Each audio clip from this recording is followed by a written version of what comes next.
The P2135 code indicates a voltage correlation between throttle position sensor A and B. What does this mean? Well, modern vehicles use a drive-by-wire electronic throttle system. For added safety, they have at least two throttle position sensors that must agree. P2135 means the computer detects that the voltage readings from these two sensors don't match, indicating a problem with the engine's understanding of the throttle position. The most common symptoms are an illuminated check engine light. The engine may go into limp mode with very limited power, lack of throttle response, or erratic or uncontrollable acceleration.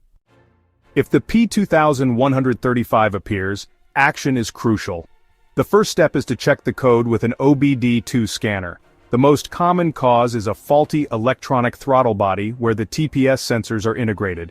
Visually inspect the throttle body for dirt, debris, or damage. Also inspect the throttle body wiring and connector for damage, corrosion, or loose connections. The engine computer, known as the ECM or PCM, could also be faulty, although this is less common. Don't ignore code P2135. A problem with the electronic throttle mapping can lead to a sudden loss of power, or worse, uncontrolled acceleration, creating an extremely dangerous driving situation. It can also cause transmission damage if not managed properly.